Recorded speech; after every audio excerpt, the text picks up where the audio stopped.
You're listening to an Airwave Media Podcast. Hello, Saver. Whether you're saving for that trip to the tropics or saving for an emergency, now is the time to take advantage of Wells Fargo's savings options. Wells Fargo offers savings accounts that can help you save towards your goals. So, what are you saving for? Visit a Wells Fargo branch or wellsfargo.com/save to open a savings account today. Wells Fargo Bank, N.A., member FDIC. My name is Greg Jackson. I'm a PhD-holding historian, a professor, and the creator of History That Doesn't Suck, a podcast that makes legit, seriously researched American history come to life through entertaining stories. Join me for a chronological telling of the United States story, from the Revolution to fractious Civil War, tenacious inventors, brave reformers, and more. With more than 100 episodes, you can already binge listen your way from 1776 to the early 20th century. Listen to History That Doesn't Suck on Spotify.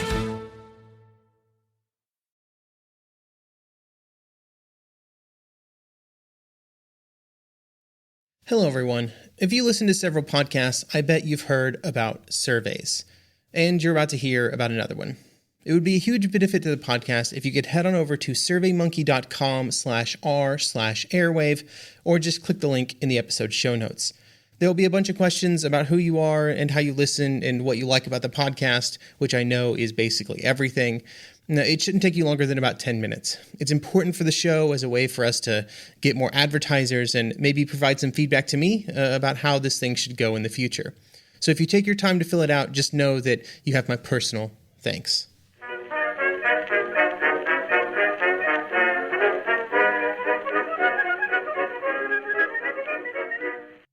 Hello, everyone, and welcome to History of the Second World War, member episode preview Polish Foreign Documents. This is the fourth of what will be 7 member episodes that will be released here on the main podcast feed for your listening pleasure. It's also the fourth in a series of episodes that focus on the diplomatic communications between the various governments of Europe before the start of the Second World War. A massive thank you goes out to everyone who has supported the podcast by becoming members over the years. They are why this episode exists. As a reminder, this is part of a 7-week break of new mainline podcast episodes as I take a bit of a break and prepare for Season 3, which will begin in mid-April 2023. For more information on all of the podcast's sort of schedule for the rest of 2023, check out the link in the show notes.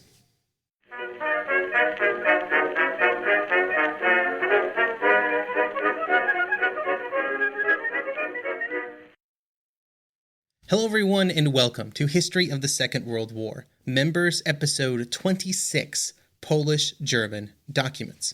This is the fourth and final of this series of episodes, which has tried to dig a bit deeper into some of the primary sources that we have that detail the interactions that the various governments around Europe were having in the years before the war. This time, we're going to dive into the official documents concerning Polish, German, and Polish-Soviet relations, 1933 to 1939. The collection of documents is mostly detailed from the Polish side of the conversations, with a few lengthy quotes from official German and Soviet sources, particularly around speeches given by Hitler and Stalin in the mid and late 1930s. I don't think I pulled from any of those speeches during this episode, mostly because we've touched on some of them in others. This episode will be broken down into 3 sections, with the first discussing a few topics around the pre-1939 relations between Germany and Poland. Then the second section will track the quick deterioration of German-Polish relations during the summer of 1939, before the final section will look at some of the communications that the Polish government would have with other national governments around Europe in the wake of first the German invasion and then the Soviet invasion 2 weeks later. We will start with an agreement made between Poland and Germany in late 1937, which would be titled the Declaration by the Polish and German Governments on the Subject of the Treatment of Minorities. This type of agreement was very common in Eastern Europe during this period, with Poland signing a similar agreement with several other neighboring nations. The reasons that these were signed was due to the priority placed by many nations on the idea that ethnic groups of people needed their own nations, and that their home nation needed to ensure that all of their ethnic group was well treated no matter where they lived. This could be the Germans who lived in Poland, the Poles who lived in Czechoslovakia, the Hungarians who lived in Romania, or any other combination. For all of the nations of Eastern Europe, there were always many minority ethnicities due to how groups had mingled and then how borders were drawn after the collapse and retreat of various empires like the Ottoman, Russian, and Austro-Hungarians. The core of all of these agreements was simply that the nations wanted to make sure that the members of their core ethnic group who lived in other nations were treated fairly and not discriminated against. These types of agreements were often heavily supported by groups within both nations, but also from external sources.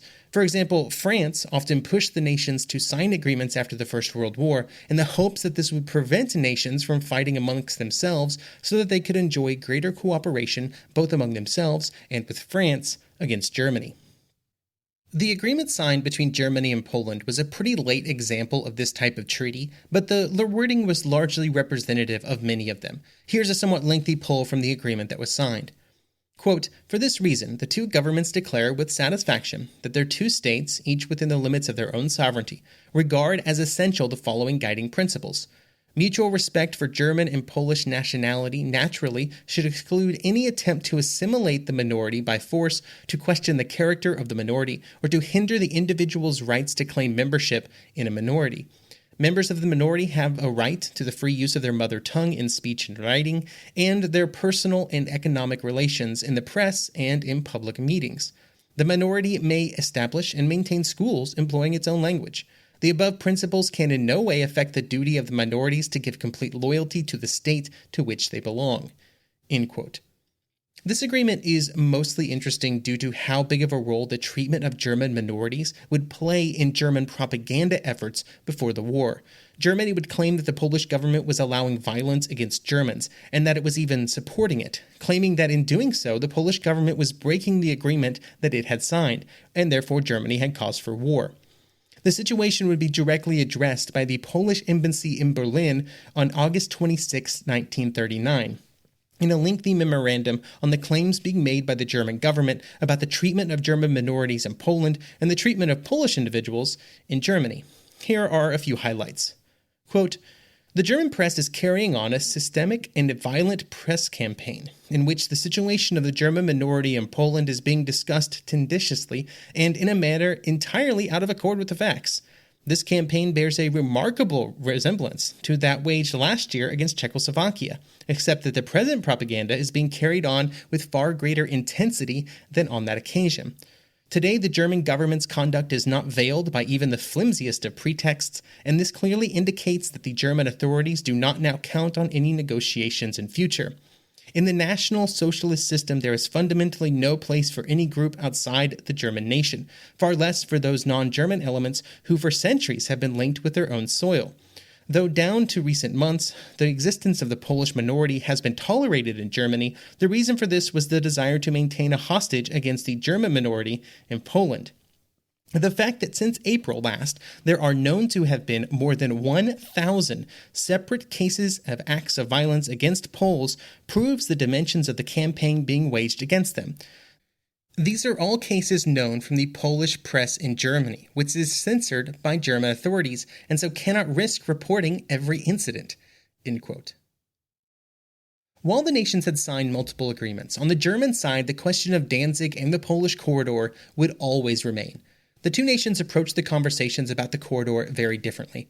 On the German side, they were working under the assumption that major revisions to the corridor were not just reasonable, but would eventually be made.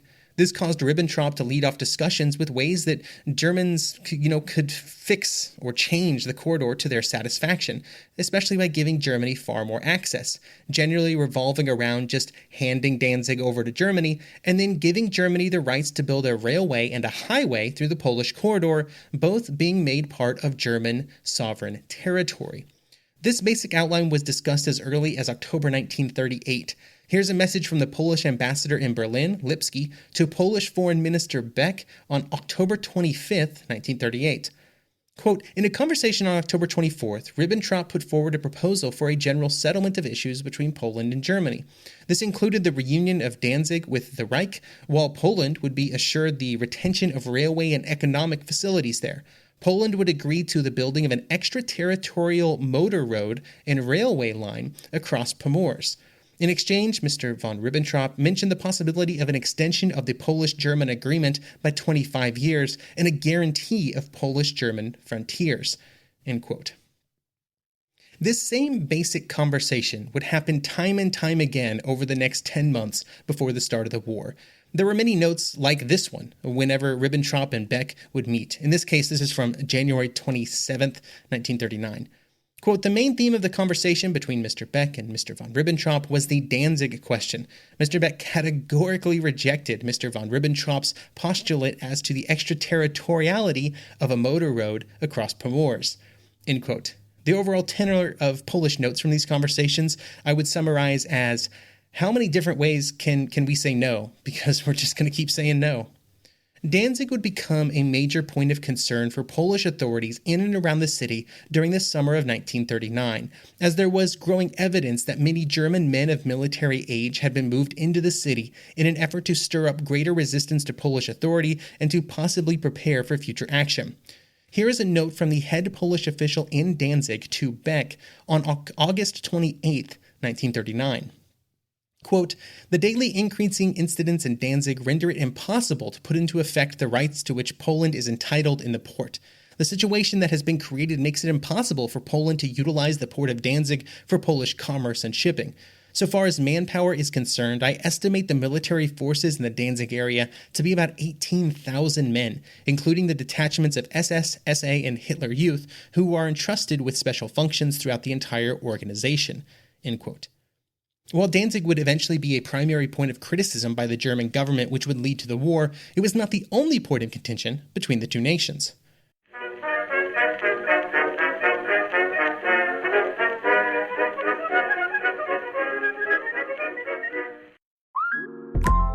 Listen up. I won't sugarcoat it. This is the longest cold, flu, and allergy season we've ever seen, but we're not alone. We've got Instacart. Sure, you may be a coughing snot faucet who just wants mommy, but you're not giving up! Not when cold medicine, fragrant herbal teas, and honey shaped like bears can be delivered through Instacart in as fast as 30 minutes! Now let's go win the sick playoffs! Daddy, I just want my soup. Oh, sorry, Sport. App says it'll be here in a few minutes. Instacart for the win. In all human history, there are few stories like that of ancient Egypt. On the banks of the Nile, these people created one of the most enduring and significant cultures. Their tale comes to life in the History of Egypt podcast. Every week, we explore the tales of this amazing culture, from the legendary days of creation and the gods, all the way to Cleopatra, and everything in between.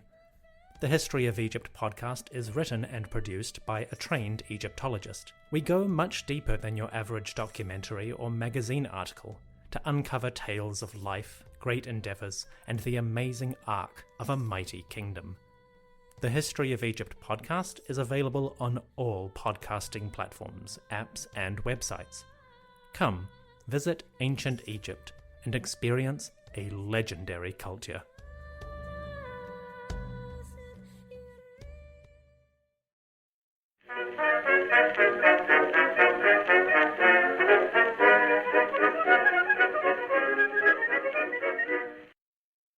The German invasion of Czechoslovakia was a cause of concern, particularly the extension of German control into Slovakia, which increased the length of the frontier between the two nations. A few days after the German troops moved in, Lipski would report on the conversation with von Ribbentrop by saying, quote, I stressed that since 1934, our public opinion had been put to considerable trials. Nevertheless, it remained quiet. I stated that now, during the settlement of the Czechoslovakian question, there was no understanding whatever between us. The Czech issue was already hard for the Polish public to swallow, for despite our disputes with the Czechs, they were still all a Slav people. But in regard to Slovakia, the position was far worse. I emphasized our community of race, language, and religion, and mentioned that the help we had given to their achievement of independence. I pointed out our long frontier with Slovakia. I indicated that the Polish man in the street could not understand why the Reich had assumed the protection of Slovakia, that protection being directed against Poland. I said emphatically that this question was a serious blow to our relations. End quote. The discussions between Germany and Lithuania were an additional cause of concern and seemed to point to the possibility of a rapid deterioration of relations between Germany and Poland. Here is Beck sending a note to Lipski on March 25th, 1939. Quote, "Please add at the same time that we must now devote great attention to our mutual relations, for owing to Germany's latest steps in regard to both Slovakia and Lithuania, of which the Polish government were not informed, even at the last moment, although they concern territories situated right on the frontiers of the Polish Republic, the general atmosphere demands clarification, and the methods of progress utilized by both the governments must be chosen with particular caution." End quote. As we discussed on a few different episodes, a major moment for Poland would be the signing of the agreement with Britain. Beck, in his role as foreign minister, would speak to the Polish Diet about the agreement on May 5th, 1939, to address both the new agreement and what it meant for Polish-German relations. Quote, "It was possible to establish rapidly the principles of Polish and Britain collaboration. First of all, because we made it clear to each other that the intentions of both governments coincide as regards to fundamental European problems. Certainly neither Great Britain nor Poland has any aggressive intentions whatsoever, but they stand equally firmly in defense of certain basic principles of conduct in international life. Even for the simplest understanding, it is clear that neither the character nor the purpose and scope of the agreement influenced this decision of the German government to exit the 1934 agreement, but merely the fact that such an agreement had been concluded. And this in turn is important for an appreciation of the objects of German policy, since if, contrary to previous declaration, the government of the Reich interpreted the Polish-German Declaration of Non-Aggression of 1934 as intended to isolate Poland and to prevent the normal friendly collaboration of our country with the Western powers, we ourselves should always have rejected such an interpretation. Peace is certainly the object of the difficult and intensive work of Polish diplomacy. If such conversations take place, the Polish government will, according to their custom, approach the problem objectively, having regard to the experience of recent times, but without withholding their utmost goodwill." End quote. I like that the "in regard to the experience of recent times" is clearly just about Munich. They do not want it to be Czechoslovakia. The relationship with Britain would take on greater importance in the last half of August, as intentions were clearly rising, with Beck making multiple guarantees that the Polish government was willing to enter into any reasonable negotiation effort with Germany, as was reiterated in a written note given from Beck to British Ambassador Kinnard on August 21st. Quote, "Polish government confirmed their readiness, as has previously been expressed, for a direct exchange of views with the German government on the basis proposed by British government and communicated by Lord Halifax's telegram on August 28th.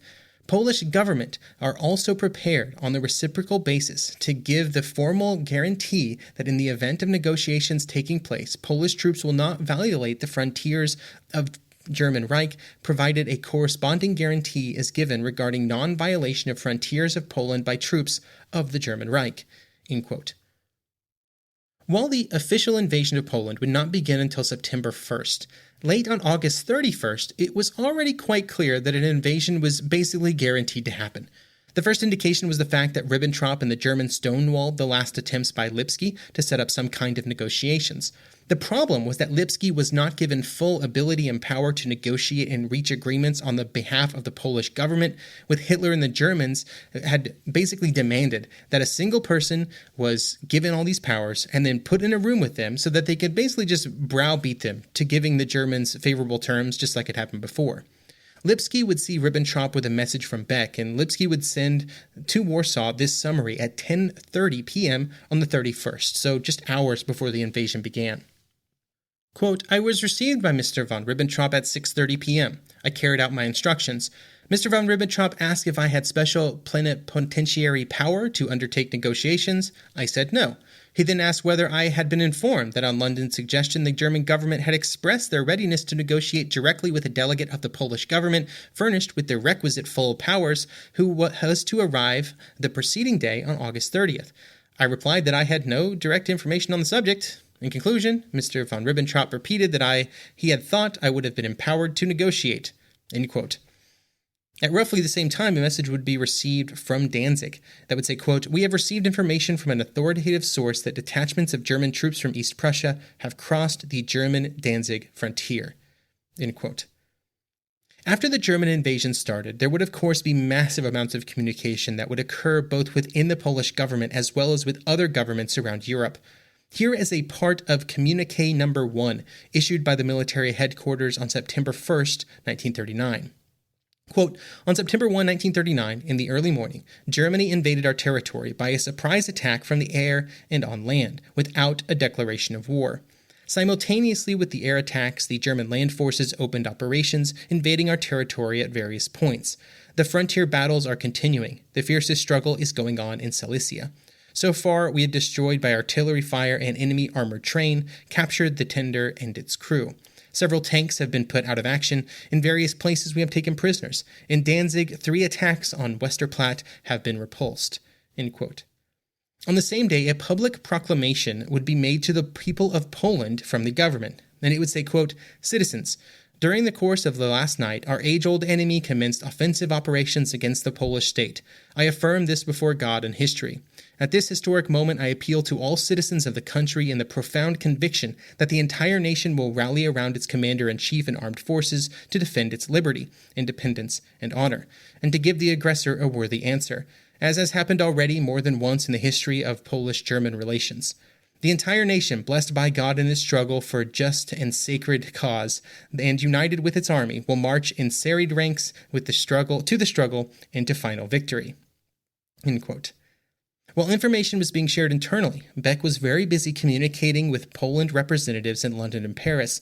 During the first 48 hours of the war, many of these communications revolved around the simple question of whether or not France and Britain would be joining the war.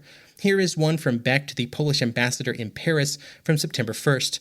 Quote, the Polish government, resolved to defend the independence and honor of Poland to the end, expresses its conviction that in accordance with the existing treaties of alliance, in this struggle it will receive immediate help from its allies. End quote. And then here's another one to the Polish ambassador in London on September 2nd. Quote, today the struggles all along the front are acquiring a very serious character. German attacks are meeting everywhere with very energetic resistance on our part. The greatest difficulty confronting our troops arises from the employment of almost the entire German Air Force. It is not only bombing military objectives, but also factories and even villages. In these conditions, Allied decisions which would tie up a considerable part of the German Air Force are a concern of all. Please inform the government to which you are accredited immediately. Him just saying that the Polish ambassador should let the British government know this message as soon as possible. Now, it would not be until the next day that Britain and France would actually enter the war. While the Polish army was attempting to slow the German invasion, on September 17th, the Soviet Union would invade eastern Poland.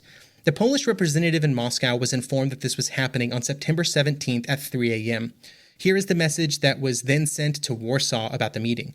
Quote, Mr. Potemkin sent for me today, September 17th at 3 a.m., and read me a note from his government signed by Premier Molotov. The note communicates that the Soviet government has ordered its troops to cross the Polish frontier. The motives given in the note were of such a nature that I refuse to take into cognizance and categorically protested against its contents. In view of the absence of Soviet diplomatic representation from Poland, I agreed only to transmit the above information. I await instructions. End quote. Along with the summary of the conversations that were had, an official note from the Soviet government was also sent at the same time, which said, quote, the Polish-German War has revealed the internal bankruptcy of the Polish state. During the course of 10 days' hostilities, Poland has lost all of her industrial areas and cultural centers. Warsaw no longer exists as the capital of Poland. The Polish government has disintegrated and no longer shows any signs of life. This means that the Polish state and its government have, in fact, ceased to exist. Left to her own devices and bereft of leadership, Poland has become a suitable field for all manner of hazards and surprises which may constitute a threat to the USSR. For these reasons, the Soviet government, which hitherto has preserved neutrality, cannot any longer observe a neutral attitude towards these facts. At the same time, the Soviet government proposed to take all measures to extricate the Polish people from the unfortunate war into which they were dragged by their unwise leaders and to enable them to live a peaceful life. End quote. To summarize, the Soviet Union believed that it wasn't invading Poland because it was claiming that Poland no longer existed. Now, while it would be of little immediate help, the Polish government felt obligated to counteract the message of the Soviet note, which would make its way to other governments, claiming Poland no longer existed. Here is the official response as relayed to the world from the Polish embassy in London. Quote, "The pretext which the Soviet government advanced in order to justify its flagrant act of direct aggression is that the Polish government has ceased to exist, and that it has abandoned the territory of Poland, thus leaving the Polish population on territories outside the zone of war, with Germany without protection. The Polish government cannot enter into any discussion of the pretext which the Soviet government has invented in order to justify the violation of the Polish frontier." This is just kind of the beginning of the relationship between the Polish government as it existed in independent Poland on September 1st, 1939, and the Soviet Union, which would, take over Poland, so part of Poland in 1939, lose it in 1941, get it all back at the end of the war. It's a very complicated story that we will certainly be touching on a lot in the future, but this is kind of where it begins, with the Soviet Union claiming that the Polish government doesn't exist anymore, and the Polish government being like, no, we're still here.